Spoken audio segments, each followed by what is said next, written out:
गहतोड़ी ने धामी के लिए छोड़ी चंपावत की सीट। हरिद्वार में यूपी की परिसंपत्ति का बंटवारा। सीएम योगी ने भागीरथी पर्यटक आवास गृह का किया लोकार्पण।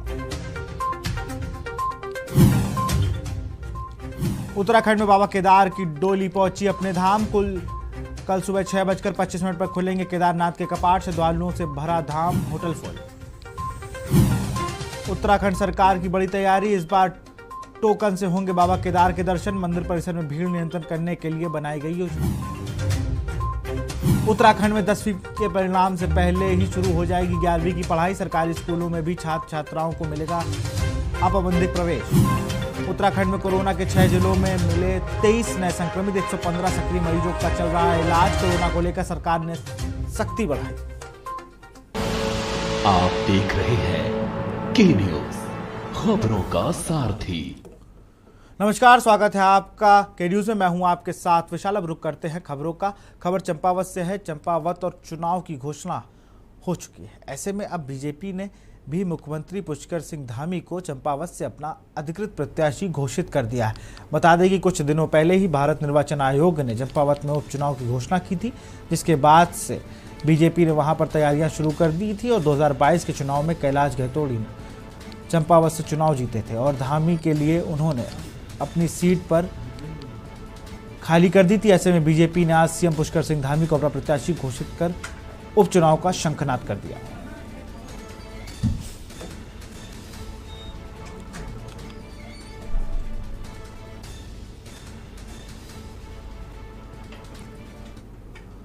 खबर देहरादून से है, जहां चंपावत उपचुनाव की तारीख का ऐलान हो गया, जिसके बाद जहां बीजेपी विधानसभा में सीएम पुष्कर सिंह धामी को जीत के लेकर कार्य योजना बना रही है, तो वहीं कांग्रेस प्रदेश अध्यक्ष ने चंपावत उपचुनाव में जीत को लेकर खुद को आश्वस्त बताया है। कांग्रेस प्रदेश अध्यक्ष ने कहा कि 3 विधायकों ने पर्यवेक्षक के रूप में अपनी फाइल रिपोर्ट हाईकमान को सौंप दी है। जल्द ही नामों पर चर्चा होने के बाद प्रत्याशी के नाम का ऐलान हो जाएगा। वहीं चंपावत विधानसभा से कांग्रेस के टिकट पर पहले चुनाव लड़ चुके हिमेश खरकवाल से भी कांग्रेस की उम्मीद जता रही है वह दोबारा चुनाव लड़ सकते हैं। हालांकि हिमेश चुनाव लड़ने के मूड में लग नहीं रहे, लेकिन पार्टी हाईकमान के आदेश का इंतजार करने के बाद ही कोई फैसला लेंगे।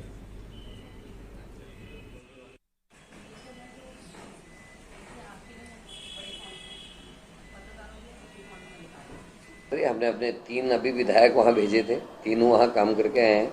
यशपाल आर्या जी भी बहुत जल्दी, उनकी पत्नी के स्वास्थ्य खराब है, वो भी जल्दी जाने वाले हैं। हरीश रावत जी भी वहाँ डेरा डालेंगे। आदरणीय प्रीतम सिंह जी गोदियाल जी से भी हम रिक्वेस्ट कर रहे हैं और मैं स्वयं वहीं रहूँगा। यूथ कांग्रेस के अध्यक्ष, NSUI के अध्यक्ष अपनी टीम के साथ, महिला कांग्रेस के अध्यक्ष अपनी टीम के साथ और सेवा दल के लोग वहाँ काम करने वाले हैं। तो कहीं हम किसी चीज़ में पीछे नहीं रहने वाले, केवल एक ही चीज़ में रहेंगे, प्रशासन जरूर बीजेपी के साथ खड़ा होगा और उनसे मुकाबला हमको दोनों फ्रंटों में करना है, प्रशासन से भी और बीजेपी से। खबर हल्द्वानी से है, जहां पूर्व सीएम हरीश रावत ने कहा कि कांग्रेस चंपावत उपचुनाव को लेकर जल्द बड़ा फैसला लेगी। उन्होंने कहा कि 1-2 दिनों के भीतर कांग्रेस अपने प्रत्याशियों का ऐलान कर देगी। उन्होंने कहा कि कांग्रेस उपचुनाव को मजबूती से लड़ेगी। साथ ही उन्होंने कहा कि भाजपा उपचुनाव से घबराई हुई है। पूर्व सीएम ने कहा कि पिछले साल यात्रा का अनुभव बेहद खराब रहा था। 4 धाम मार्ग पर पेयजल की व्यवस्था नहीं थी। वहीं उन्होंने क्या कुछ कहा, आपको दिखाते हैं। जब यात्रा अपने पूरे सबाब में होगी, पूरे जोर में होगी, तब पता चलेगा कि जो तैयारियां हैं वो मुकम्मल हैं या नहीं है।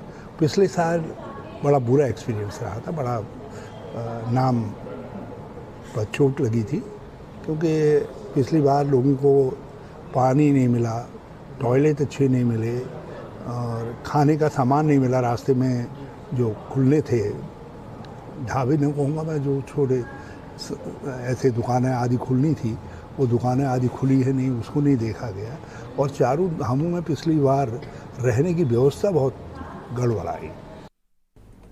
खबर रुद्रप्रयाग से है। भगवान केदारनाथ की पंचमुखी उत्सव डोली गौरीकुंड से निकलकर विभिन्न पड़ावों से होकर केदारपुरी पहुंच गई है, जबकि डोली के साथ लगभग 10,000 के करीब तीर्थ यात्री केदारनाथ पहुंच चुके हैं। यात्रियों बाबा केदार के प्रति जोरदार उत्साह बना हुआ है। वहीं कपाट खोलने को लेकर बाबा के धाम को 10 टन फूलों से सजाया गया है। प्रशासन स्तर से यात्रा को लेकर सभी तैयारियां पूरी कर ली गई हैं। जंगल चट्टी, लिंचोली सहित विभिन्न पड़ाव से होकर दोपहर 3 बजे डोली केदारनाथ धाम पहुंची। डोली के 7,000 श्रद्धालुओं भी धाम पहुंच गए और 6 माह से वीरान बाबा दरबार एक बार फिर से भक्तों की आवाजाही से गुलजार हो गया। कल सुबह 6:25 पर बाबा केदारनाथ के कपाट खुलेंगे। बाबा के धाम को इस बार 10 टन फूलों से सजाया गया है। मंदिर की भव्यता दूर से ही नजर आ रही है।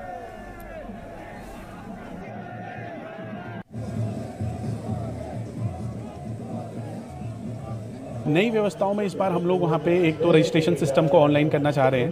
रजिस्ट्रेशन के लिए हमने वहाँ पे प्रयास करा है। इसके अलावा हम क्यू मैनेजमेंट सिस्टम पे भी अपने एफर्ट्स डाल रहे हैं, तो देखते हैं कैसे टर्न आउट होता है और वो बहुत बेहतरीन एक व्यवस्था वहाँ पे देखने को मिलेगी इस बार। 2013 की आपदा के बाद केदारनाथ धाम में जो बड़े बड़े काम थे वो कंप्लीट हो चुके हैं, जिसमें से जैसे केदारनाथ में हेलीपैड्स का निर्माण हो गया, रिवर डाइवर्जन का काम, पीछे केदारपुरी का प्रोडक्शन, और जिसमें जो मेजर प्रोजेक्ट थे जैसे आस्था पथ का निर्माण और मैन एक्सेस जो जिसमें 7 फीट चौड़ा मंदिर मार्ग जो बनाया गया है, और आदि गुरु शंकराचार्य की सभा, ये सारे काम कंप्लीट हो गए हैं। दर्शन करें और यहाँ के जो प्राकृतिक एक सौंदर्य है उसका भी आनंद उठाएं। अपने साथ सफिशिएंट वार्म क्लोथ्स लेके ज़रूर आएँ, और अगर आप ट्रैक करके आ रहे हैं तो रुक रुक कर धीरे धीरे आएँ, ताकि क्योंकि ऑक्सीजन की सर्टन कमी की वजह से कभी स्ट्रोक्स की या फिर ऑक्सीजन की कमी हो जाती है। वैसे हमने अपनी यहाँ पे स्वास्थ्य विभाग की टीम काफ़ी स्ट्रेंथन कर दी है। कोविड के बाद 2 साल के बाद फुल फ्लेज यात्रा कल से प्रारंभ हो जाएगी श्री केदारनाथ जी की, तो उसके लिए सभी तैयारियाँ हमारी इन प्लेस हैं। हेली सर्विसेज का भी प्लानिंग हो गई है। हमारे जो ट्रैक मार्ग है, घोड़े खच्चर आदि का जो व्यवस्था है वो पूरी है। बहुत अच्छा लगा देखने में। पीछे शंकराचार्य की नई मूर्ति भी लगी है, नया चीज़ है, नया कुछ किया मोदी जी ने, वो भी अच्छा लगा देखने में। और डोली अभी अभी आई है, डोली के साथ सभी हम लोगों ने बम बम भोले के नारे लगाए हैं। यहाँ रुकते छोटे से ब्रेक के लिए, जल्द हाजिर होंगे। आप देख रहे हैं के न्यूज, खबरों का सारथी। देखें कौन नया खिलाड़ी आया है, समझा देते हैं। प्यार से समझाएंगे, धीरे धीरे से, वो भी अपनी सुबह में।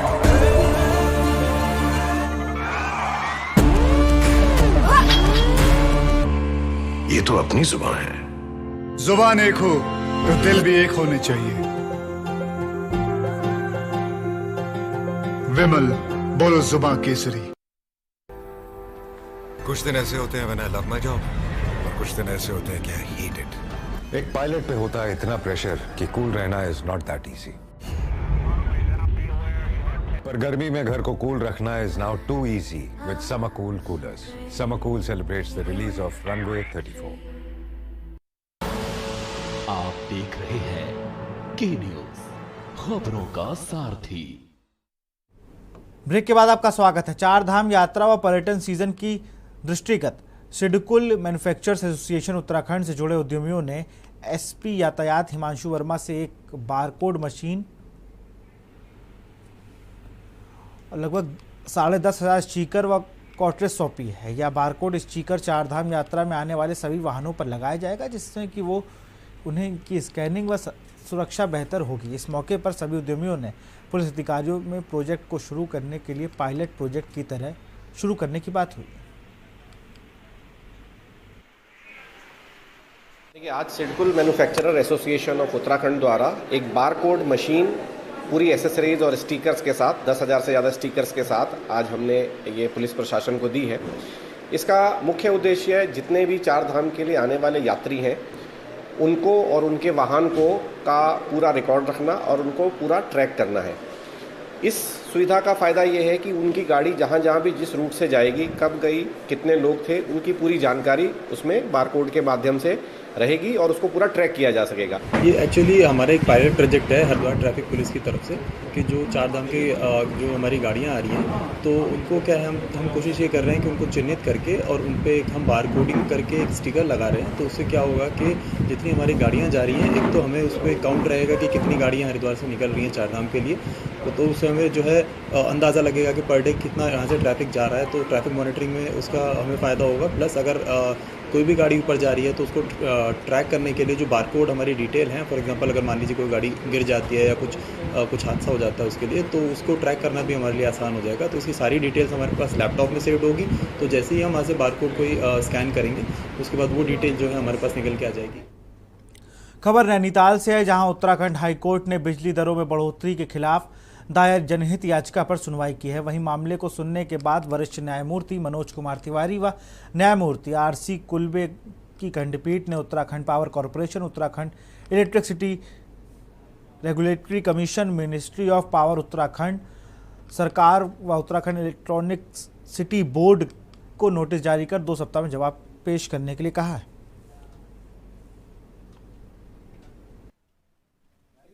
ये मामला UPCL को रिलेटेड जो हमने डाला है RTI क्लब के माध्यम से, इसमें 3-4 बातों का जो है उसमें ध्यान दिया है। सबसे पहली बात तो ये है कि एक जो 5 किलोवाट से नीचे जो उपभोक्ता हैं जिनके बिल 2 महीने में आते हैं, उस 2 महीने में आने के बाद जो फिक्स चार्जेस में जो घपला और जो घोटाला है, जिस फिक्स चार्जेस की वजह से अब उस अमाउंट को जो हमारा उपभोक्ता है वो जो बिजली को यूज़ नहीं करता है, उस बिजली को बिना यूज़ किए एक ऐसा अमाउंट UPCL को पे करता है जो अमाउंट का कहीं भी उसने उसका यूटिलाइजेशन नहीं किया है। कि इन्होंने एक रिक्वायर्ड सिक्योरिटी हेड एक हेड बिल में अकाउंट में डाला है कंज्यूमर के, जो वो हर साल लेती है। अब ये रिक्वायर्ड सिक्योरिटी हेड जो है वो नियमावली में कहाँ है, वो कैसे आया, इन सब के बारे में यहाँ पे आज न्यायालय में चर्चा करते हुए बात रखी गई। यहाँ रुकते एक छोटे से ब्रेक के लिए, जल्द हाजिर होंगे। आप देख रहे हैं के न्यूज़, खबरों का सारथी। देखें कौन नया खिलाड़ी आया है, समझा देते हैं, प्यार से समझाएंगे, धीरे धीरे से, वो भी अपनी सुबह में।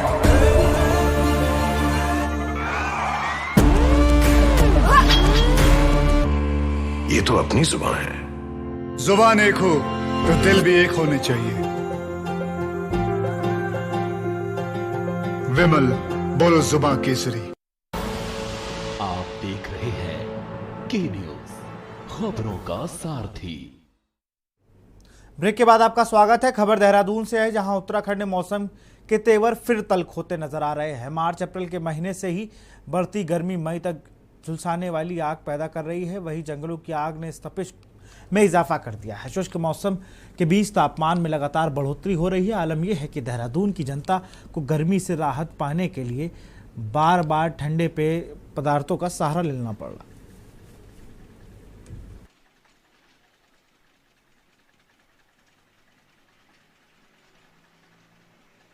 गर्मियों की छुट्टी में परिवार के साथ यहाँ पर उत्तराखंड और देहरादून में जो है कई सैलानी आते थे ताकि गर्मी से राहत पा सके, लेकिन बीते कुछ दिनों में जो है देहरादून में ही काफ़ी ज़्यादा गर्मी पड़ रही है, भीषण गर्मी पड़ रही है।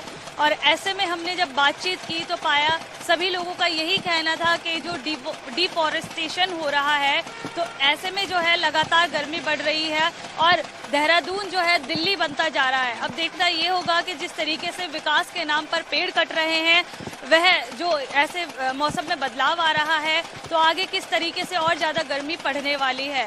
कैमरा पर्सन लईक अहमद के साथ महीना आजमी के न्यूज़ इंडिया देहरादून। उत्तराखंड के परिवहन मंत्री ने ऋषिकेश के अंतर्राज्यीय बस टर्मिनल कंपाउंड से संयुक्त रोटेशन के तत्वाधान में 30 बसों के बेड़े को 4 धाम यात्रा के लिए रवाना किया है। वहीं इस अवसर पर बोलते हुए परिवहन मंत्री चंदन राम दास ने कहा कि इस बार उत्तराखंड सरकार ने देश भर से यात्रा करने लोग आ रहे हैं। तीर्थयात्रियों के लिए बसों की पर्याप्त व्यवस्था की गई है। 15,000 बसें निजी और TGMO की लगी हैं। यात्रियों की संख्या बढ़ेगी और कुमाऊं रीजन की बसें भी 4 धाम यात्रा पर लगाई जाएंगी। वहीं रोटेशन अध्यक्ष संजय शास्त्री ने कहा कि उत्तराखंड सरकार 4 धाम यात्रा को लेकर सजग है और सरकार की ओर से हर संभव मदद मिल रही है। लगभग 15,000 निजी वाहन और हमारे JMO, KMO सारी बसें हम लगा रहे हैं। अगर आवश्यकता पड़ेगी तो हम अतिरिक्त बसों की व्यवस्था करेंगे, इसके लिए कमी नहीं रहेगी। नहीं, बसों की कोई दिक्कत आने वाली नहीं है। पूरी कोशिश है और सरकार भी पूरी मदद कर रही है और कुमाऊं मंडल से भी बसें हमारे पास लिस्ट आ चुकी है। जैसे ही बसों की आवश्यकता होगी, कुमाऊं से भी KMU से आदर्श यातायात है वहाँ संस्था बसें आ रही हैं, फिर देहरादून से भी बसें आ रही हैं, कोई दिक्कत नहीं। बस ट्रिप के लिए उन्होंने अभी इशारा तो किया है कि मैंने उसमें सरलीकरण की बात की है। अभी हम फिर बात करेंगे उनसे इसे ख़त्म कराने की। अभी ये रजिस्ट्रेशन में भी समस्या आ रही है, तो इसमें भी मुझे लगता है कि परिवर्तन की आवश्यकता है। खबर नैनीताल से है, जहां आयुक्त कुमाऊं दीपक रावत ने जनपद नैनीताल की तहसील कोसिया कुटौली के अंतर्गत खैरना चमड़िया नावली होते हुए काकड़ी घाट से ककराव तक चल रहे 10 किलोमीटर एनएच के कार्यों का स्थलीय निरीक्षण किया। निरीक्षण के दौरान मौजूदा एनएच के अधिकारी नहीं दे पाए संतोषपूर्ण जवाब, जिस पर आयुक्त दीपक रावत ने एनएच एवं कॉन्ट्रैक्टर को कड़ी फटकार लगाते हुए कार्यों को समय व गुणवत्ता, पारदर्शिता एवं तेजी लाते हुए 15 दिनों में प्रगति लाने के निर्देश दिए। उन्होंने प्रतिदिन कार्य में लगे श्रमिकों एवं कार्यों की प्रगति की रिपोर्ट फॉर्मेट व्हाट्सएप के माध्यम से उपलब्ध कराने को सुनिश्चित करें। यदि कार्यों में हीला हवाली पाई गई तो कॉन्ट्रैक्टर पर पेनाल्टी तय की जाएगी, क्योंकि निर्धारित तिथि के अनुसार निर्माण कार्य नहीं हो पा रहा है। अब जो भी निर्माण कार्य किए जाएंगे फॉर्मेट एवं प्लान के तहत किए जाएंगे और अब कार्यों को किसी प्रकार की हीला हवाली बर्दाश्त नहीं की जाएगी। उन्होंने कहा कि गुणवत्ता में किसी प्रकार की कोई कमी नहीं चाहिए।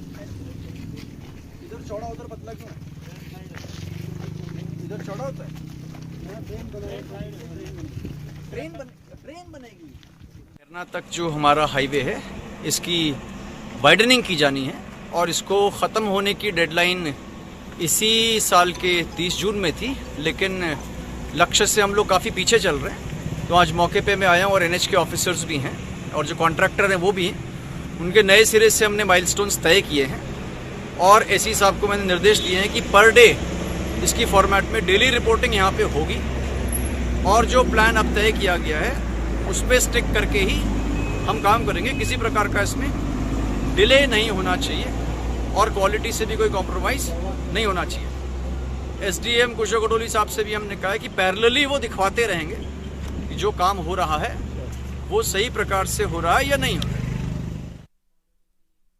डोईवाला के भनियावाला में देहरादून से सप्लाई होने के लिए आया सिंगल यूज प्लास्टिक का सामान नगरपालिका की टीम ने पकड़ा और जब्त कर आरोपी को चालान किया है। सफाई निरीक्षक सचिन रावत ने जानकारी देते हुए बताया कि भारत सरकार के साथ राज्य सरकार ने सिंगल यूज प्लास्टिक के प्रयोग पर पूरी तरीके से प्रतिबंध लगाया हुआ है, लेकिन इसके बावजूद भी कुछ लोग जानबूझकर नियमों को अनदेखा कर लोगों के स्वास्थ्य से खिलवाड़ कर सिंगल यूज प्लास्टिक सामान की बिक्री कर रहे हैं। प्रतिबंधित प्लास्टिक के सामान देहरादून से बड़ी मात्रा में डोईवाला और भनियावाला में सप्लाई किया जा रहा था, जिसकी सूचना लगातार नगरपालिका प्रशासन को मिल रही है। मुखबिर की सूचना पर नगरपालिका की टीम ने प्लास्टिक का सामान सप्लाई करते हुए गाड़ी को पकड़ कर सामान को जब्त कर आरोपी के खिलाफ कार्रवाई की है। जो सफाई निरीक्षक प्रमुख जी द्वारा इस विक्रम का पीछा करते हुए इसको भनियावाला में पकड़ा, जहाँ पे कुछ माल उतार रहा था। तो गाड़ी के चेकिंग के दौरान सिंगल यूज प्लास्टिक की भारी मात्रा मिली, जिसको हमने जब्त कर लिया और इस पर अभी चालानी कार्रवाई की जाएगी। हम देख रहे हैं 8-10 पेटी गिलास है, चम्मच है, तो सब सीज किया जाएगा। बिल्कुल बिल्कुल। और पनिशमेंट बिल्कुल जुर्माना लगाया जाएगा इन पे। अपील लोगों से कि बचें। हाँ बिल्कुल, सिंगल यूज प्लास्टिक को छोड़ें और आप जो कपड़े के या जूट के थैले हैं उनका प्रयोग करें। कागज के गिलास जो सरकार कह रही है निरंतर, उसका प्रयोग करें। कार्रवाई जारी रहेगी आगे। कार्रवाई जारी रहेगी। खबर नैनीताल से है, जहां 12 पत्थर घोड़ा स्टैंड के समीप वन भूमि में हुए अतिक्रमण को हटाने की कार्रवाई करते हुए जिला प्रशासन ने नगर पालिका प्रशासन सहित वन विभाग के अधिकारियों ने सड़क पर बने अवैध अतिक्रमण पर बुलडोजर चलाकर ध्वस्त किया। ध्वस्तीकरण की कार्रवाई के बीच विरोध की आशंका को देखते हुए मौके पर भारी संख्या में पुलिस बल की तैनाती की गई थी। उप जिलाधिकारी प्रतीक जैन ने बताया कि प्रशासन व अन्य विभागों की टीम मौके पर पहुंचकर अवैध अतिक्रमण को हटाया जा रहा है। उन्होंने कहा कि नगर पालिका की अधिशासी अधिकारी को सख्त हिदायत दी गई है कि वह नगर में किए गए अतिक्रमण को चिन्हित कर उस पर कार्रवाई करें। हमारा अतिक्रमण हटाने का अभियान है, ये 12 पत्थर साइड पे हम लोग चला रहे हैं और हमने कल इस अभियान से पहले नगर पालिका द्वारा यहाँ पे मुनादी भी करवा दी गई थी कि जितने भी अतिक्रमण हैं, जो भी अवैध फड़ खोखे कंस्ट्रक्शन है, उन सबको खाली कर दिया जाए। और आज हमारी संयुक्त टीम प्रशासन, प्राधिकरण, नगर पालिका, फॉरेस्ट डिपार्टमेंट, सब लोगों ने मिलकर आके इस पूरे अतिक्रमण को हटाने के लिए अभियान चालू किया है। बिल्कुल लापरवाही है, क्योंकि ये प्रॉपर रेगुलराइज तरीके से होना चाहिए। अगर किसी भी तरह का अतिक्रमण है, हम देखते हैं धीरे धीरे अगर उस पर अगर उसे कंट्रोल नहीं किया जाए तो वो फैलता जाता है। यहाँ रुकते एक छोटे से ब्रेक के लिए, जल्द हाजिर होंगे। आप देख रहे हैं के न्यूज, खबरों का सारथी। देखें कौन नया खिलाड़ी आया है, समझा देते हैं, प्यार से समझाएंगे, धीरे धीरे से, वो भी अपनी जुबान में।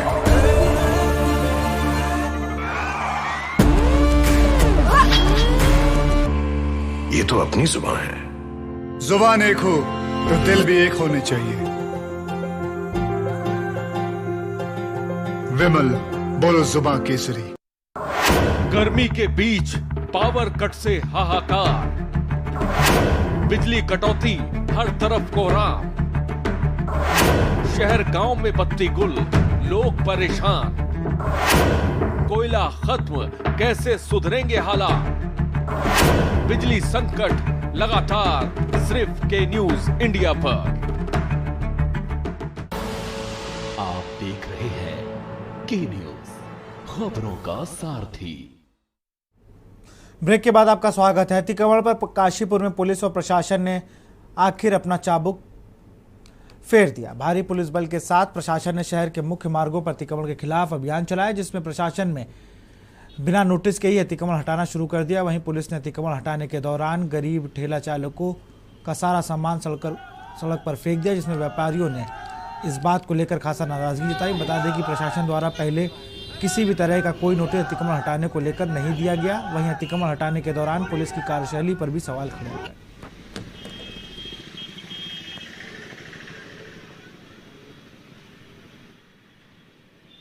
अतिक्रमण बढ़ रहा है और लगातार रेडी फल ठेली वाले जो मेन रोड है उस पर भी आ जा रहे हैं और उससे एक जाम की स्थिति बन जा रही है, जो यातायात बाधित हो रहा है। इससे पूर्व में भी नगर निगम और प्रशासन पुलिस के बीच एक बैठक भी हुई थी नगर निगम हॉल में, और अतिक्रमण के बारे में उसमें स्पष्ट दिशा निर्देश दिए गए थे कि रेडी ठेली फल ये हटाए जाएंगे। और इसमें वेंडिंग जोन की भी बात हुई थी, लेकिन अभी नगर निगम वेंडिंग जोन चिन्हित कर नहीं पाया है, उसमें वो कार्रवाई कर रहे हैं, प्रयास कर रहे हैं। लेकिन इस बीच अभी जो है बहुत ज़्यादा ही अतिक्रमण हो गया था, तो इन लोगों को थोड़ा हटाया गया है मेन रोड से। और बाकी ये अपने मूवमेंट पे अगर कोई ठेली रहती है तो वो ठीक है, लेकिन मेन रोड पे स्टेबल नहीं रहेंगे एक ही जगह में। और इस तरह से अगर एक आता है तो उसमें कई ठेलियाँ एक साथ आ जाती हैं, जिससे पूरी सड़क ही चौक हो जाती है। तो इसमें कार्रवाई की गई कल। खबर हरिद्वार से है, जहां समाज में बढ़ते नशे जैसी गंभीर समस्या को जड़ से खत्म करने के लिए हरिद्वार पुलिस और बेटी बचाओ बेटी पढ़ाओ अभियान की ब्रांड एम्बेसडर मनु शिवपुरी द्वारा चलाया गया। जहां इस अभियान के तहत हरिद्वार के कनखल स्थित MSG इंटर कॉलेज में छात्र छात्राओं को जागरूक किया गया। हरिद्वार पुलिस के अधिकारियों द्वारा स्कूल के छात्र छात्राओं को नशे के दुष्प्रभाव की जानकारी दी जा रही है।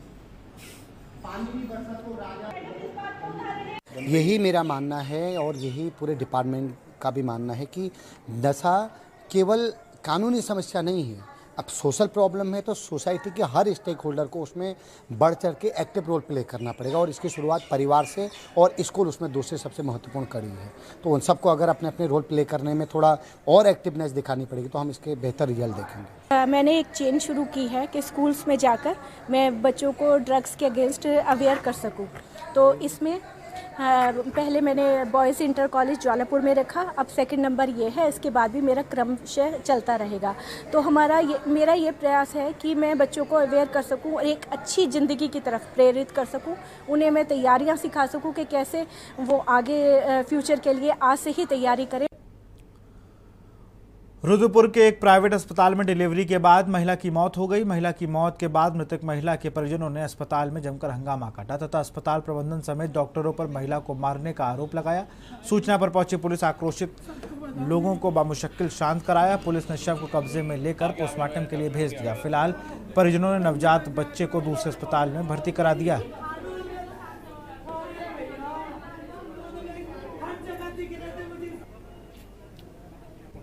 शाम को हमने एडमिट किया था तो उसे कोई पेन नहीं था, इन मैडम ने एडमिट कर लिया। ये मैडम ने कहा कि मैं नॉर्मल कर दूंगी, और मैडम के आगे फिर हमारी थोड़ी ना चलती है, कहीं नहीं होगा तो फिर मैं ऑपरेशन कर दूंगी। मैडम सुबह तक दवाइयाँ चलाती रही, पूरी रात हो गया, आशा नहीं आई। एक आशा भी नहीं आई, पूरी रात सुबह आशा आई है। और सुबह से ऐसे उसके खींचम खाच में लगे पड़े हैं। अच्छी खांसी थी और अच्छी खांसी लेके गए हैं, मुझसे कह रही मुझे जूस पीना है, मैं जूस लेके आई, इन्होंने जूस भी नहीं पीने दिया और ऐसे ही ले गए अंदर को। और ये 5-6 औरतें और मैडम सारे उसको पेट पे ऐसे कूद रहे थे, सारे दबा दबा के मार रहे थे उसको। क्या बच्चा ऐसे थोड़ी ना होता है? अरे नहीं हो रहा था नॉर्मल तो ऑपरेशन कर देती है, क्या करते? मेरे भाई के अपनी बीवी को इलाज नहीं करा सकता था?